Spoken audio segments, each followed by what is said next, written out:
This is episode 100.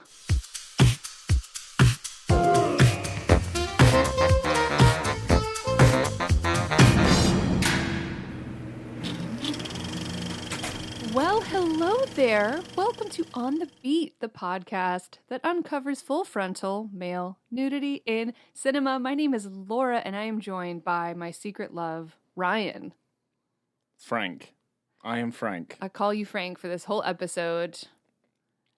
Episode 100, where we get to cover the 1986 neo-noir mystery thriller Blue Velvet. Yeah, that's right, shithead. Let's see how many times we can say the word fuck in this episode. Well, that's not going to be hard for me to fucking do. Directed by David Lynch, starring Isabella Rossellini, Kyle McLachlan, Dennis Hopper, Laura Dern, along with many others. Dean Stockwell. Dean Stockwell. Yes, Dean Stockwell. Yes, the only other person who says fuck in the entire film. I don't believe there's going to be another David Lynch movie that we're going to cover. That means we have to cover this one incredibly well. We should know by now how to do this after 99 other episodes, but you never know. Yeah, we've only just started episode 100, so don't put a dampener on it just yet. Well, just to be safe. Well, there's a whole lot of wood waiting out there, so let's get going. Lumberton. Yeah.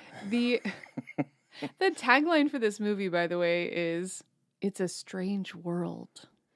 Yeah. No, I mean, that would be, that could be the tagline for any of his films, to be honest. Yeah, sure could. Yeah, it's, yeah.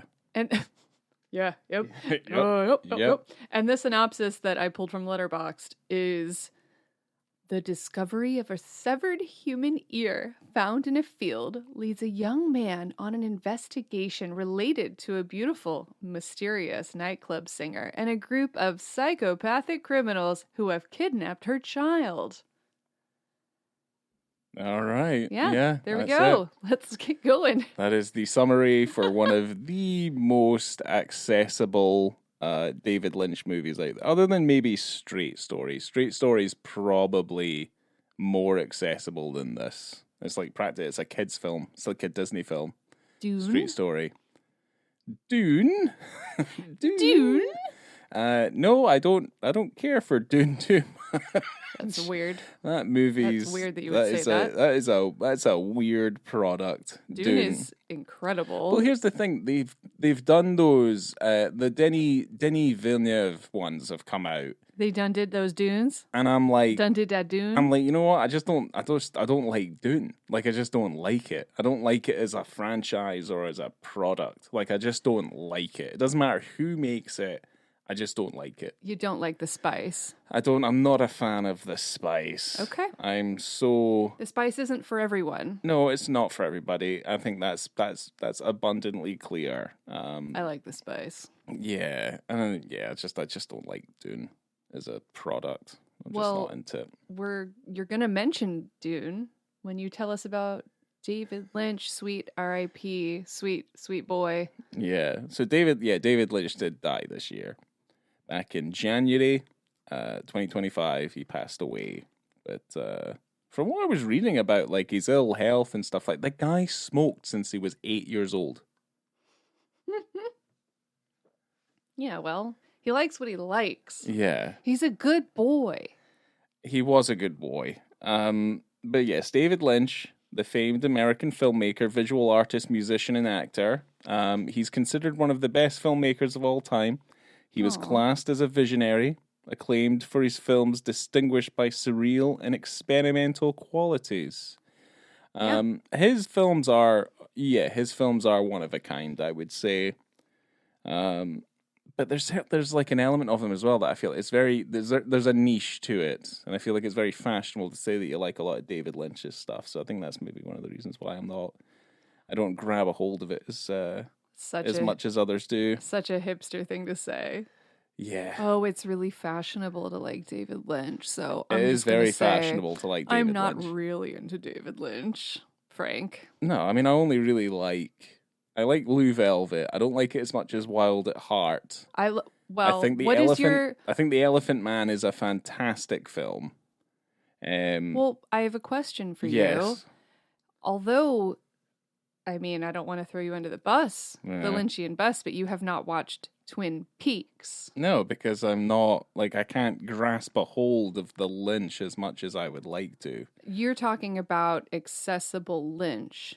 Twin Peaks was a network television show that ran for only 2 seasons. That's fine. I think it really comes down a very to English UK style of storytelling. 2 seasons and a Christmas special. That's fine. I think it comes special. down to there was someone at university who really, really liked David Lynch, and I helped shoot stuff that she did, and it was very Lynch to the point where I was like, I don't know if I like this much. He can be shoved down your throat a bit. I could see Certainly that, felt but like it was. that doesn't take away from how good he was.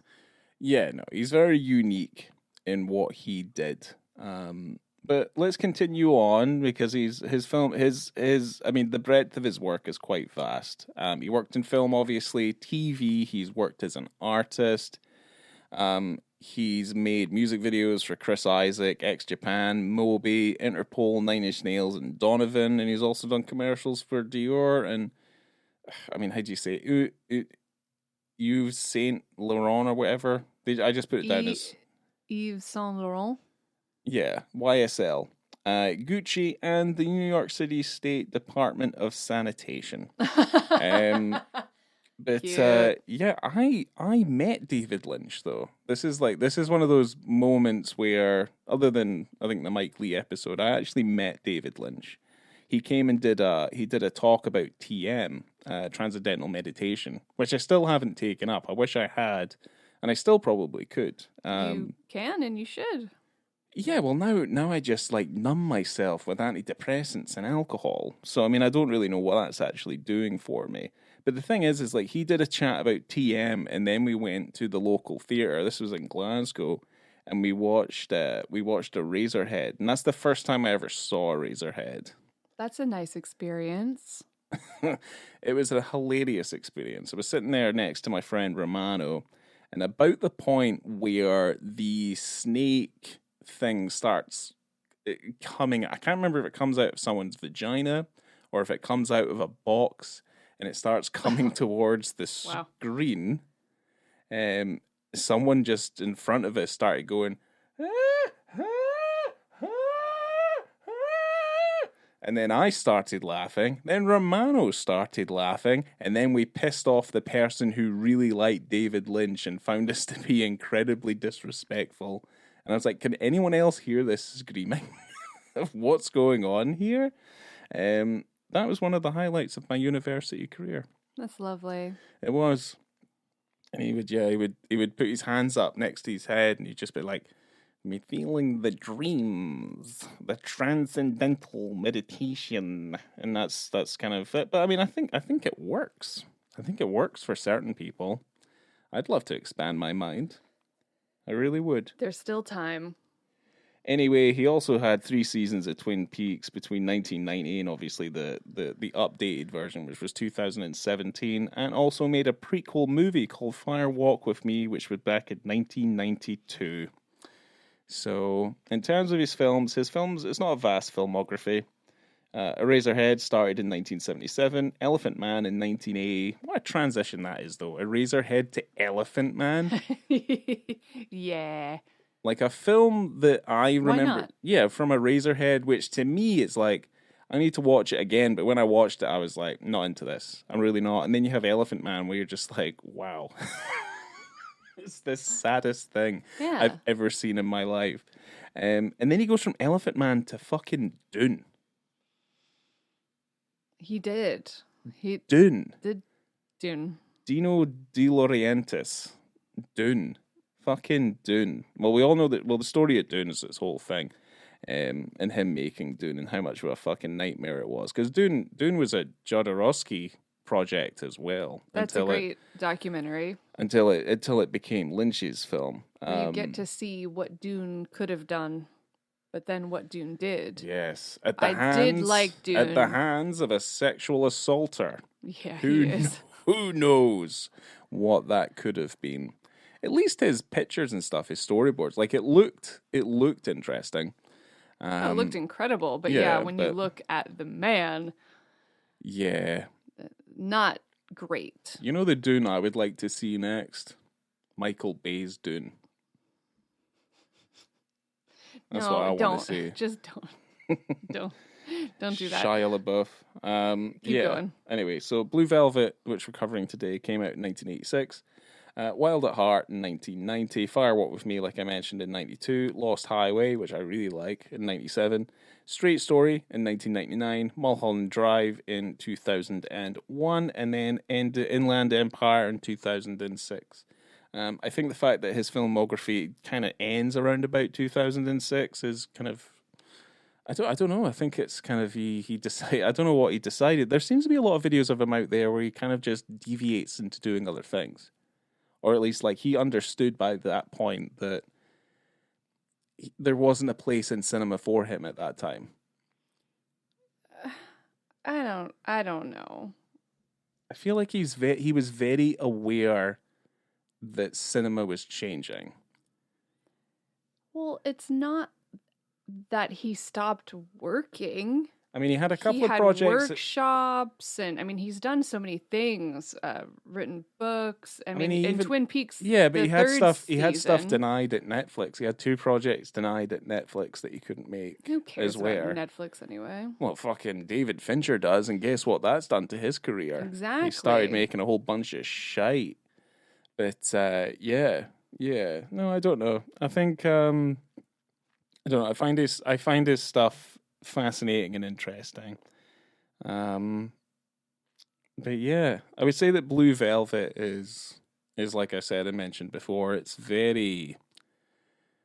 like, well, yeah, because you separate his films into his more narrative-driven stuff, and then he has his slightly more experimental stuff.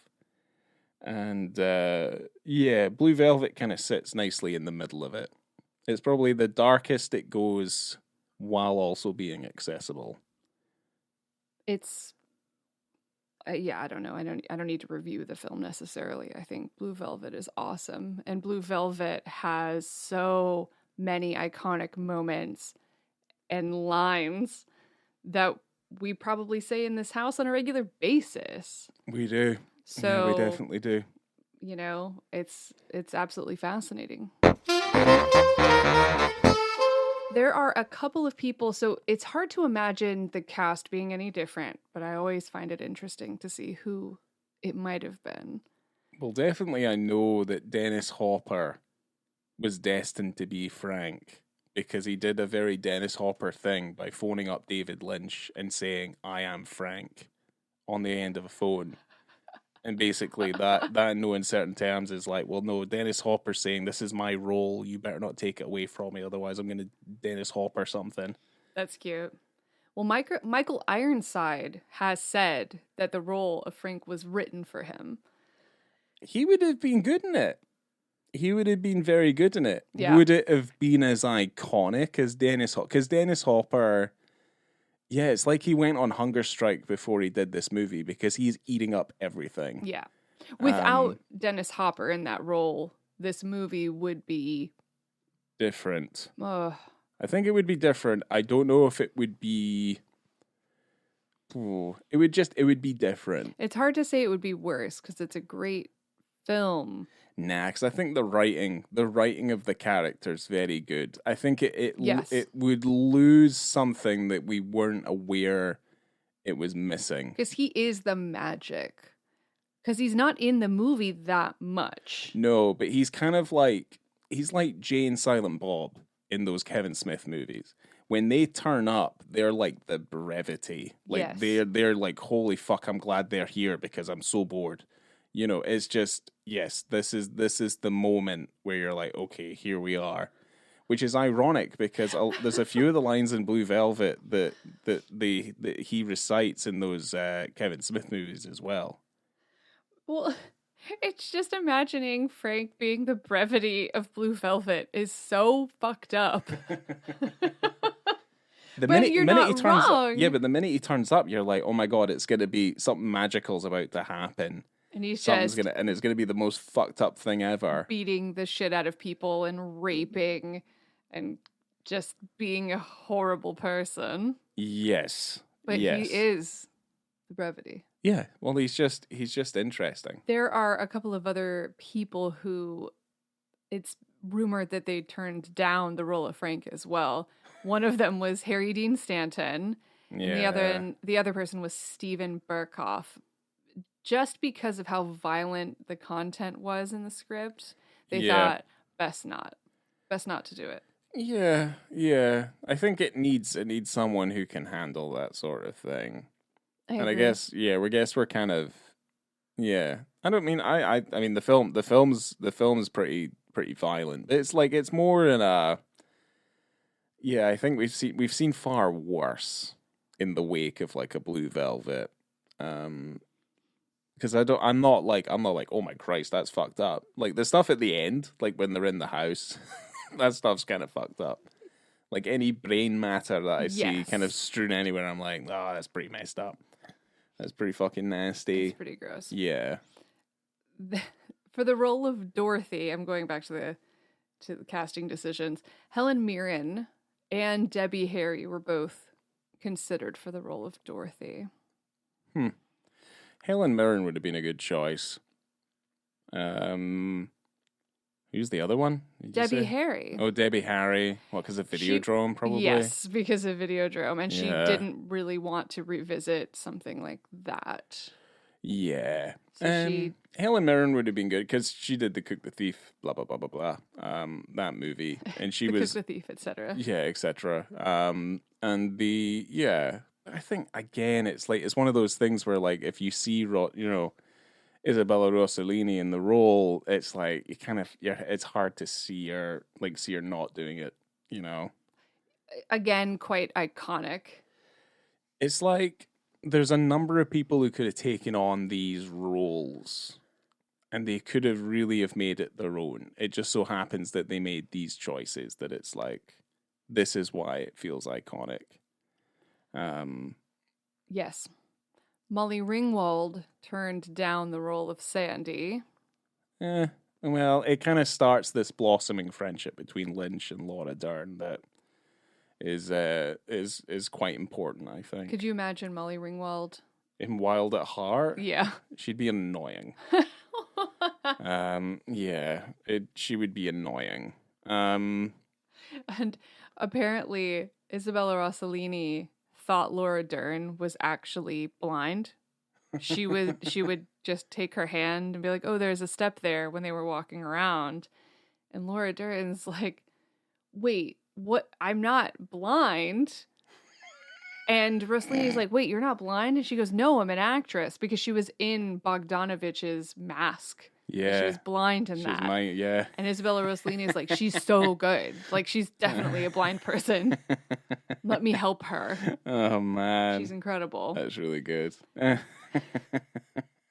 And I think we've already mentioned how many times Frank says fuck, but it's 55 times. And Dean Stockwell says it once. So total of 56 fucks, which seems like there's not enough.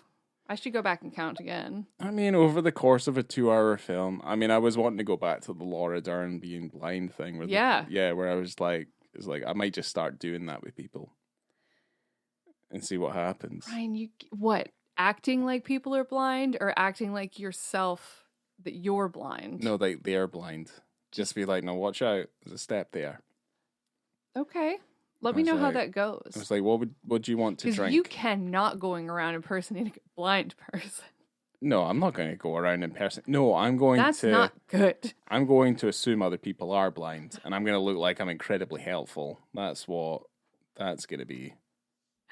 That's so weird. I mean, if anything's going to be weird, we might as well do it during the David Lynch episode that we have. Lumberton. That's so true. Yeah, might as well. Yeah, sweet Lumberton. Where there's always wood to be had, which is another, like, you haven't seen Twin Peaks. This is crazy to me. The log lady. Again, David Lynch has been soiled for me because of the either the overly popularity of his work and the fact that other people were so fucking obsessed with it. I was just like, this is annoying. Right. But I think that you are adult enough now, and I think that you deserve... Am I? let's be in honest. Theory. So I think you should allow yourself the pleasures of Twin Peaks. Definitely in actuality. Well, then we have to buy the set then. Supposedly there's like a Blu-ray set that came out, and we could maybe just buy that. You just want to go shopping, and I'm supportive of that. Yeah, I do like a good shop. I do like the gratification of getting something through the mail. It's like I only like the run up to it. When I actually get the item, I'm like, I couldn't care less. I'm always happy to return it. You know, like knowing that it's going to arrive, and then when you finally get it, it's diminishing returns. But sending it back feels good too. It's like cash in the bank. Yeah, it is. Money in the bank. It's like the whole, but then it's just like, well, if you were just going to do that in the first place, then why the fuck would you even bother buying it in the first place? Just to return it. We just explained it. I guess. It's a gratification of getting something. Yeah. A little treat. Yeah, maybe I should do that tonight. I'll just buy something that's like $400, not one, and then just send it back and we'll get the money back. Just like a little bit of danger. As long as there's free returns. It's gonna be hard for me. The nude scene is quite early in the film, and I don't want to just jump to it, but I definitely can. Just depends on what you want to say leading up to it, because we know the plot, we know what's going on. What do you think? What do you think, Frank? Well, what I would say, I mean, I would like to summarize it. You know, at least kind of get an idea as to like why we get to the dick scene. Because anyone who's seen Blue Velvet, if you haven't seen Blue Velvet, I mean, what are you doing? But yeah, you start, the film starts off, it's picket fences, it's quaint suburban living. It's quaint to the point of it being kind of surrealistic, and it's weird. And then, you know, there's the guy has a stroke or a heart attack or something. It's like, it's Paul's dad. And then there's the bit with the dog when he's got the hose and the dog's like attacking the water coming out of the hose. Sparky, yeah. Little Sparky. And then he's in hospital. But then there's little things where it goes, like it goes into the grass, like it burrows in, and then you can see all the insects and the stuff, all these layers of this community kind of underlying this you know, this idea that there's a nasty underground element to this town. And yeah, it kind of gets to the point where Paul finds a fucking severed ear and he picks it up. He does. And this puts him on a kind of solo detective mission to figure out where the ear came from. Who is missing an ear? Yeah, because it is odd. It is weird, and it's him. You know, it's Paul and Sandy, and they're young. She's the detective's daughter. She is a policeman's daughter. Yes, and they kind of take it upon themselves to kind of try and figure it out. Because she gives him a little bit of tidbits from overhearing her father, right? So that sets them in the right direction. Well, there's a criminal element that's there that is... You don't typically just lose an ear. So I would assume something criminal is afoot. No, something's happening, and it's obvious that the person who has the ear might still be alive. But like you said in the synopsis, though, what we end up finding is that they end up meeting Dorothy, who's the singer at this club. It's called the Slow Club. And this is their winding path to the criminal underworld, basically, of this town. Mostly his introduction to it. Yeah, well, she leads him down that path. Which is ironic because obviously her name's Dorothy and there's the whole Wizard of Oz thing. You know, which is you Did would you know. know that David Lynch was interested in The Wizard of Oz? I think it was far past being interested. I think he's heavily influenced by. Also, if anyone's familiar with the work of Edward Hopper, this is like his paintings put on the screen, basically. And that's all I will say about that. But no, Dorothy is his basically his introduction into this criminal world, and then we find out obviously that her husband's been taken. It's probably his ear, and the child is being kidnapped and being held for ransom by Frank, Dennis Hopper's fucking character. Sweet brevity, Frank.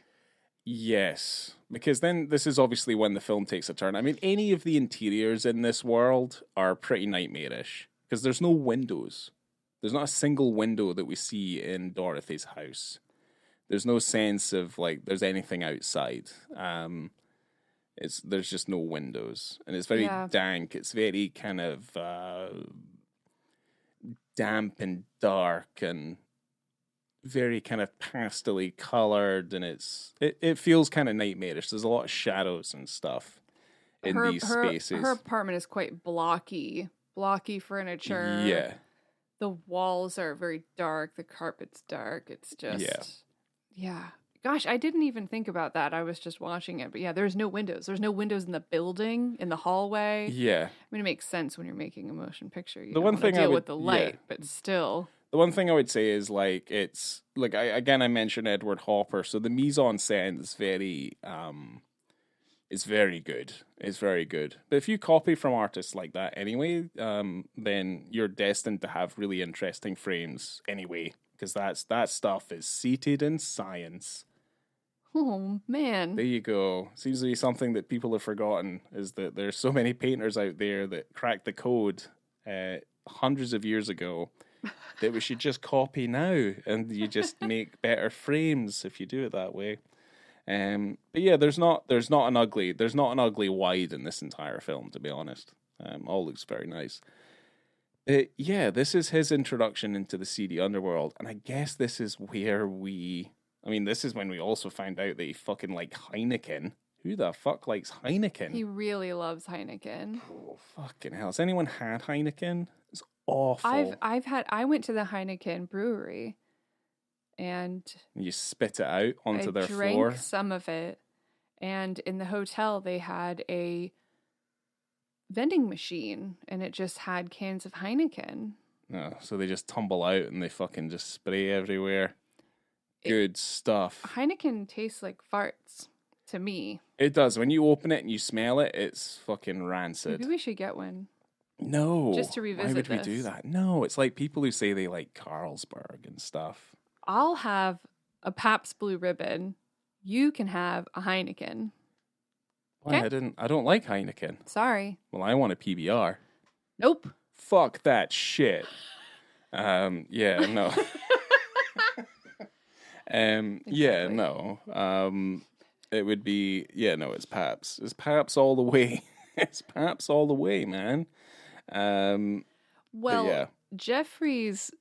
the character of Jeffrey decides to pretend that is he a pest control person? I can't remember what he was. He was checking the pipes. Calls himself the Bug Man. Bug Man, okay. Yeah, he calls himself the Bug Man. So he And comes in the sprayer kitchen and stuff. while he's in there, he steals some keys so that he can come back at some point. It's so unbelievably fucking reckless. Like, it's Who would wild. leave just a little ring of keys, and it's an unknown key, and then a key to your front door, just out? Yeah, it's a bit of a leap.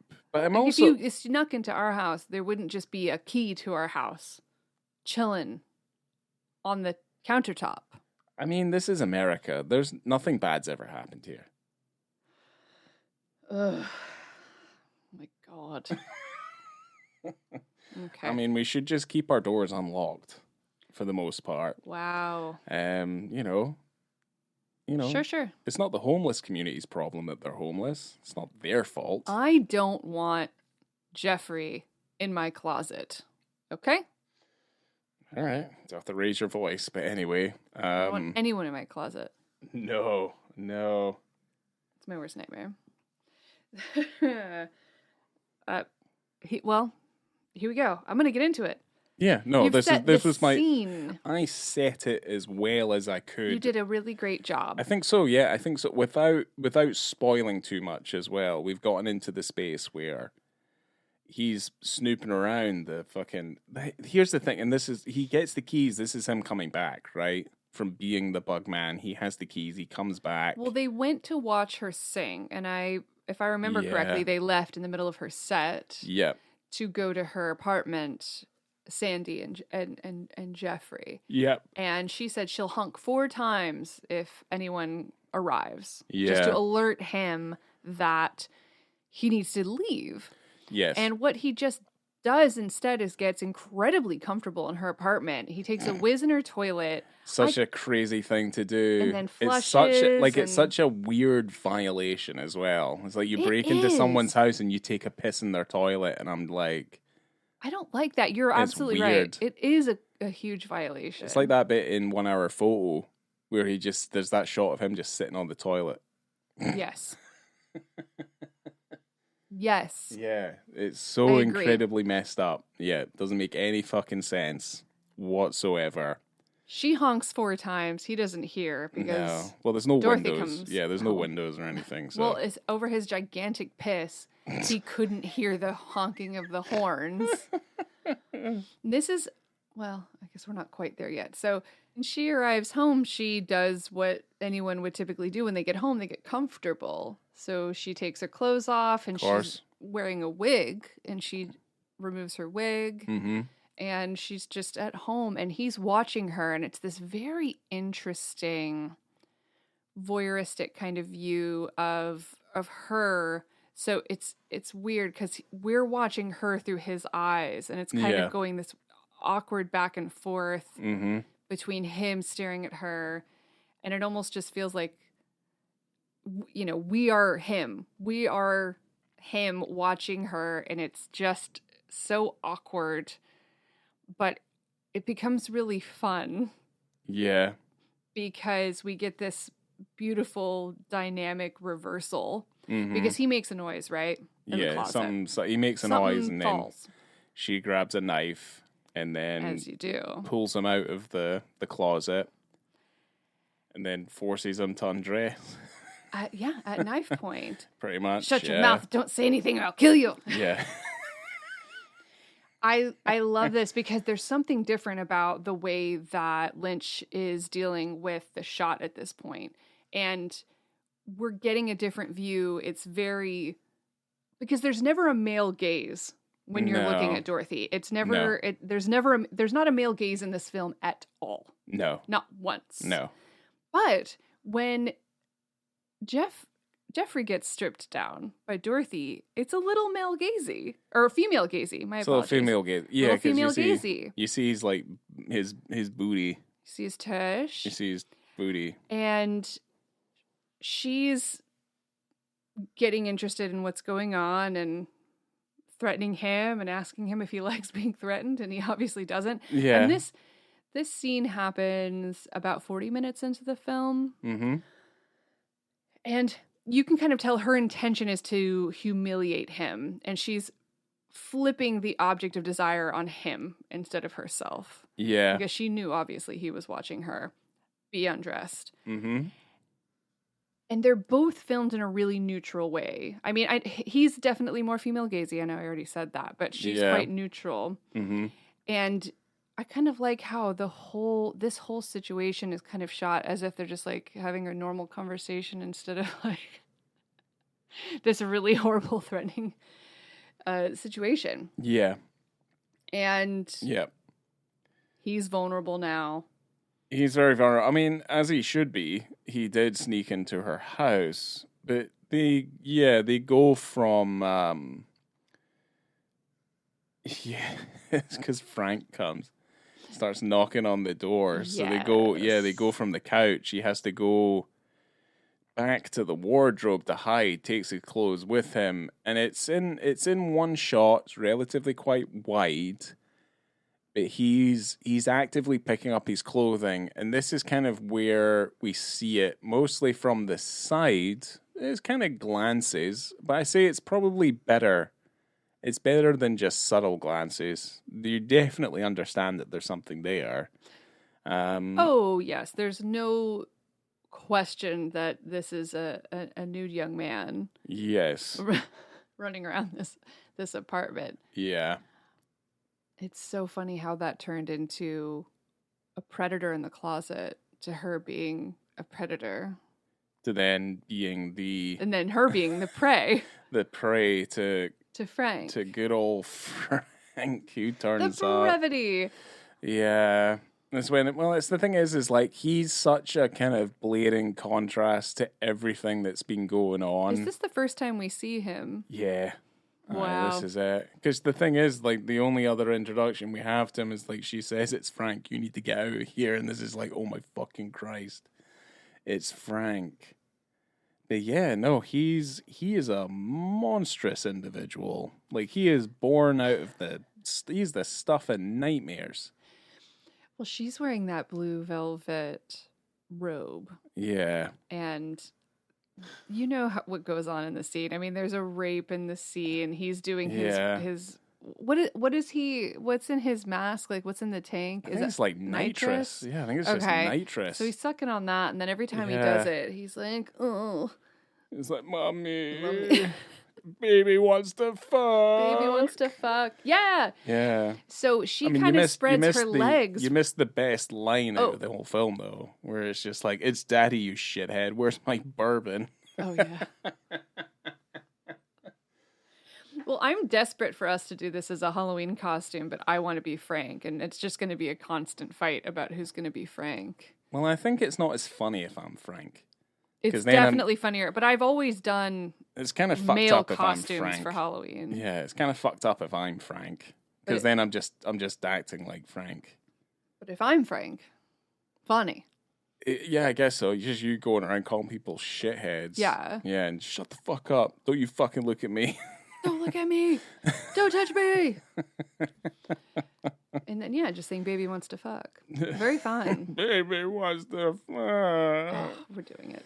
Yeah, it's kind of messed up. There's the moment where she's sitting in the chair and she kind of spreads her legs for Frank. Yeah. And she wasn't wearing any clothes underneath her robe. No. And so when they were, in real life, so when they're doing the scene and she's spreading her legs and Dennis Hopper's down there acting. Yes. He's realizing in that moment, because she didn't tell him ahead of time, that she wasn't going to be wearing anything under the robe. Okay. So it was probably quite a surprise for Dennis Hopper in that moment. Yeah, or it just made him all fucking sex strong and crazy. Yeah. You know. Made Frank go wild. Yeah, made him just go in a fucking crazy. I mean, it's Isabella Rossellini. You know, who knows? I mean, she's incredible. Mm-hmm. Incredible then, incredible now. Yeah. No, the thing, you know what? Like, what's an actually strange moment in this scene though is that when Paul comes out of the wardrobe, he's got his boxers on. Paul Atreides? Yeah. Jeffrey? I thought it was Paul. Kyle? You're talking about Atreides. You're going Dune. You went full Dune. I love that because his name's Kyle McLachlan. His character's Jeffrey Beaumont. Paul. I've been calling him Paul the entire I don't think you called episode. him Paul yet. I never heard you call him Paul. No, I've literally called him Paul the entire time. Okay, so I'm just catching now that you're Duning. We only just watched it. I don't like Dune. You say you fucking love Dune. It's so boring.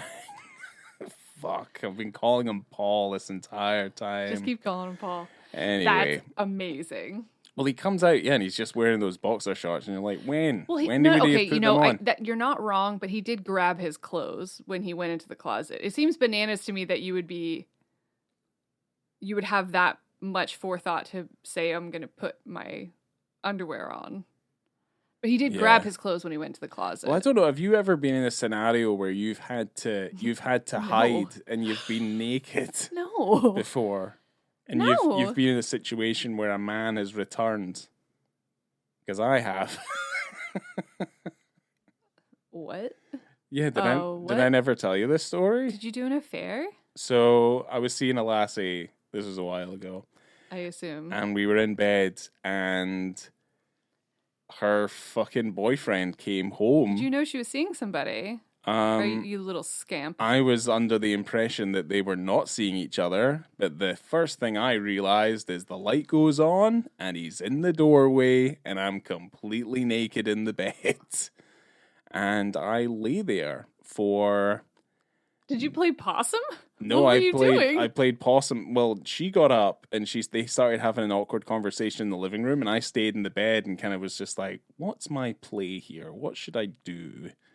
And I was like, "I should probably try and get dressed." But there's that moment where you're like, "The minute I get out of the bed, someone's gonna come in the room," or like, "What if I'm gonna have to fight someone?"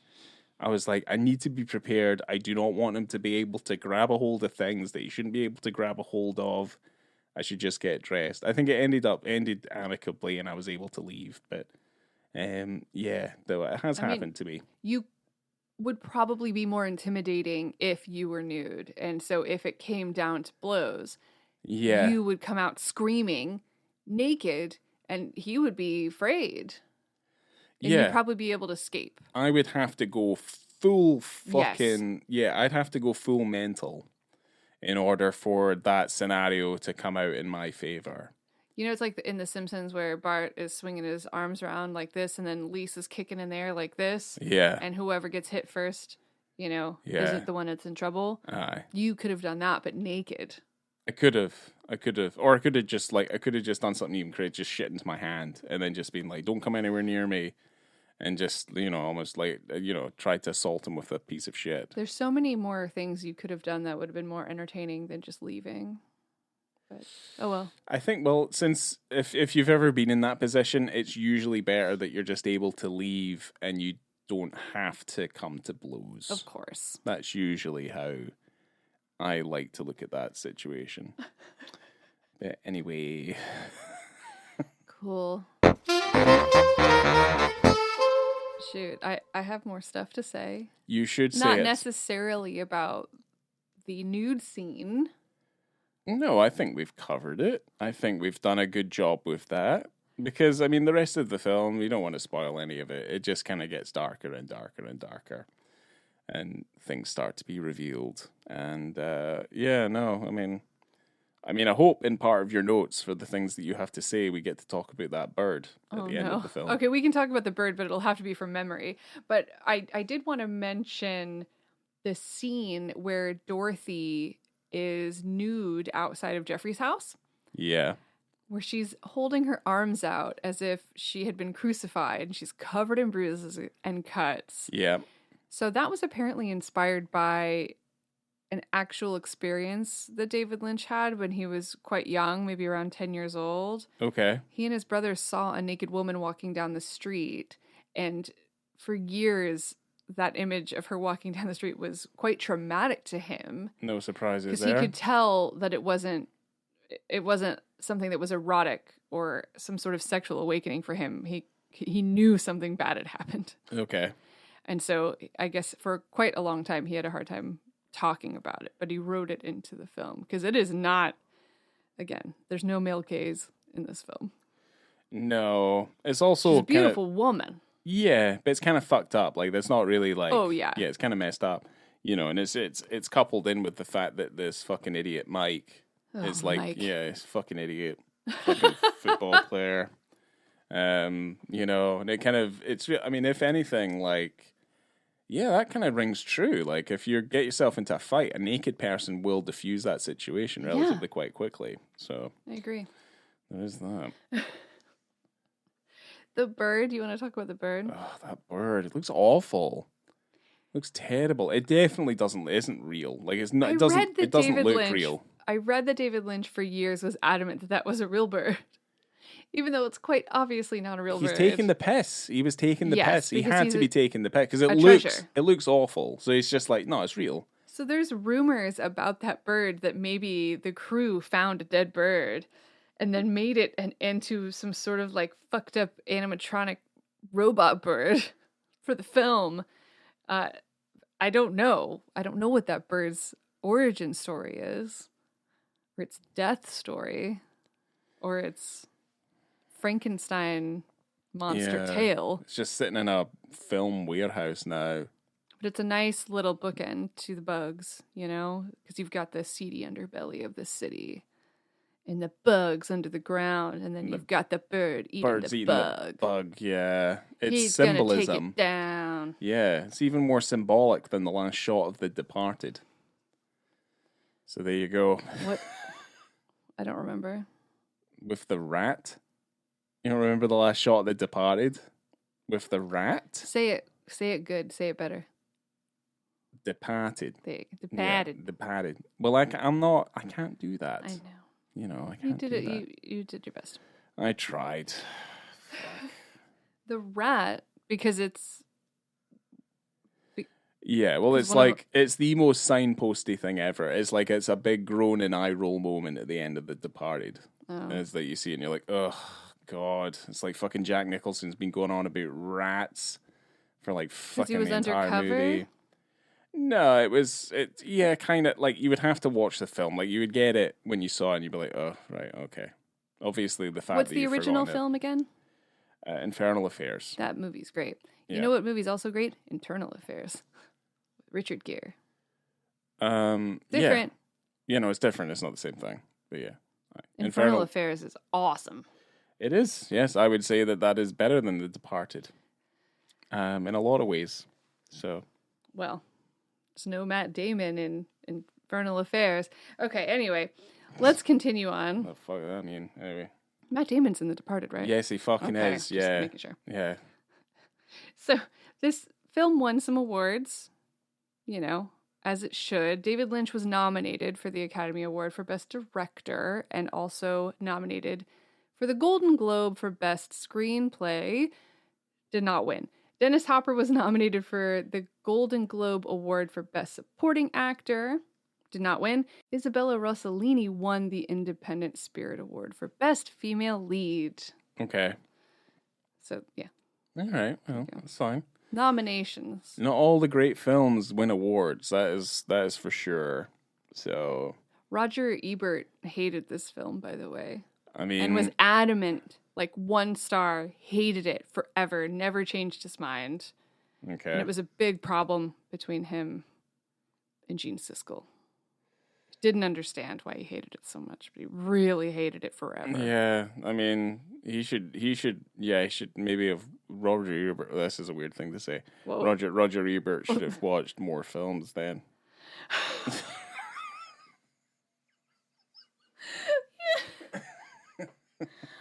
Okay. Yeah, he shouldn't. Yeah, because Blue Velvet's not that bad. It's not perfect. I don't think the film's perfect, but it's not terrible. It's very good. It is very good, and it's very good. You know. It's iconic. It's iconic. Yeah, it's notable. That's the thing about it. It's notable. So this is episode 100, right? Yeah, and so we recently, as you do, it's a milestone. So we were reflecting back on how this all started, at least the podcast. I mean, the origin story of this podcast goes back, I mean, good Lord, almost 20 years at this point. But you can listen to episode 0. That tells everything about it. I'm not repeating everything that we said in that. No. Little diatribe. No, but it's funny because we were talking about Color of Night, which was our first episode, and we watched it last night, actually. No, 2 nights ago. It doesn't matter. Uh-huh. But I just thought there was some fun and incredibly loose connections. I was just trying to connect Blue Velvet and Color of Night together. And both have supporting characters played by Brad Dourif. Yeah, they do. Which is a genuine treat. Brad Dourif maybe says 1 line in all of Blue Velvet, but in Color of Night, incredible. Well, Brad Dourif he's a presence. Brad Dourif is incredible. Blue Velvet. There's also, and I mean, again, it's probably not touted that much, but like when Dean Stockwell starts to sing with the light, Brad Dourif's on the couch in the background dancing with a snake. That's awesome. So, there you go. good snake work. Yeah, he also does. background. Yeah, he does a bit of laughing as well. You can hear the Chucky laugh like through the through the soundtrack, which is pretty good. Yeah, He deserves more credit. I wondered when. I don't know. I think he gets credit though. You think? Brad Dourif? Yeah. Yes. Not enough. He does. What, for the roles that he's played? Yes, he does. I think it is nominal. One of my favorite gifts from when I was a teenager, because I had so many Lord of the Rings toys, but someone gave me a worm tongue toy, and it was like in French, so it was some sort of worm tongue imported Lord of the Rings toy. And I thought it was really cool. Okay. I don't have it anymore. Well, that's what eBay's for. So. Birthday's coming up, Frank. So. All right, shithead. Let's do our ratings. Wait, no. The grandson of Dino De Laurentiis was a PA on The Color of Night. And Dino De Laurentiis produced Blue Velvet. It's a family affair. Oh, that's what you were getting at. Yes, that was my Right. second loose connection. Okay, yeah. Okay. Because he has the same name. They're both Dino De Laurentiis. Yeah. But one of them was a PA on Color of Night. So, yeah. Oh, Ratings. Okay. Yeah, please. In terms of visibility, I mean, that's a pretty poor. It's like a 0.5 or a 1. Yeah, I would say it's like halves. a 1. In terms of context, God, I need to split that up one of these days. But context is incredible because of the situation that they're put in. And I think it's a really interesting way of splitting the gaze between Dorothy and Jeffrey, where they have a dynamic shift. And it's so important to show Dorothy being strong in this particular element, where you do not get to see her being strong because she is just so burdened with fear and love for her child that she doesn't get to be strong. She is weak. She is just smushed into the dirt at all times and suffering an insane amount of pain to where she has this opportunity to take over and be this strong, independent, wildly sexual woman that she is, and gets to go to town on Kyle McLachlan and Jeffrey. Yeah. And Paul. I think that it's a really, Paul Atreides, and it's a really beautiful shift. Yeah. And I think that it's shot really well. That whole scene, I'm not talking about, I mean, the dick scene is him literally running from the couch into a closet. Yeah, But I think that the whole setup of that particular moment is so incredibly important because this is the first time you really get to interact with Dorothy and see maybe who she really is or who she wants to be. But then you only get to really see that when she's with Jeffrey by herself. Yeah. No, Otherwise, I would get that. She's just underfoot the entire time and just struggling. Yeah. So... Well, she's under the thumb of a psychopath. Yes. That's the thing. So yeah, like I would agree with everything you said there and the kind of the differentiating between the power struggle, you know, where she's in power against obviously Jeffrey, and then when Frank comes into the picture, then it's, you know, it's a completely different story. And Frank kind of just takes over. But yeah, no, I would agree. I think it's like 1 for the visibility, and then contextually, I mean, this is a watershed moment. Maybe come 101, we just start we just start separating it all out. I think we can do that. It's time to make a change. So, but yeah, no, I guess, like, how do we average that out? Like 2.5? Yeah, I mean, that's not really quite fair, but we'll switch it up. We'll switch it up next time. We don't have to worry about it right now. It's fine. Well, what do you give the movie? 4.5. I think I always, historically, because I've seen this movie several times, would give it a 4. But if you really think about how memorable and how iconic so much of this film is, and there are slow moments. We've said it before, when Frank's not around, it could be slow at points. But that does, I don't think it takes away from the overall feeling and vibe of the whole motion picture that is dynamic and interesting and uncomfortable and funny, fucked up. And I love that. And it's gross. Yeah. And I find it really fun. I would watch this movie maybe slightly more often. It is not my favorite David Lynch movie. No. That is Wild at Heart. Yeah. Wild at Heart's really good. But I think this movie's great. 4.5. I raised it up a bit because when I really think about the impact that Dennis Hopper's character had on our regular life on a day-to-day basis, that's quite important. And I think that's impactful. And I think I think that's really interesting. So 4.5 for me. I gave the film a 4, and I think that's probably the highest I'll give it. I think it needs to be like in an audience participation in order for me to give it anything higher. Because again, like there are parts of it that are a little slow, and I do think it is a little overlong. I'm excited. I'm really sorry. I don't mean to interrupt you because I do want you to continue on. But I think it's so funny that he was contractually obligated to make a 2-hour film, and it is 120 minutes. But he made a 4-hour film that he cut down to 2 hours, and there's a full hour that is on the Blu-ray, I believe. Okay. As special features of so many different cut scenes. I read that there's a scene, I haven't seen it, of a woman lighting her nipples on fire. I want to see that. Yes. So I apologize. Go on. You said you... Well, maybe on the next Criterion sale, we'll pick it up. Of course we will. Because we only have it on DVD. But yeah, no, I think, I don't like this as much as I like, say, Wild at Heart. And I mean, I'd even go so far as to say I don't think it's as good as Lost Highway. I really like Lost Highway. And obviously Elephant Man is quite close to my heart. But I think 4 for this is, I think it's perfectly fine. It's a very good picture. I would like to see it in the cinema, probably. We missed it when it was R.I.P. It's always R.I.P. David Lynch time, but we missed it when it came back. Yeah, we missed it when it came back, yeah. Whoops. Anyway, what an absolute pleasure to be here with you on episode 100. Yeah. We're going to switch things up apparently.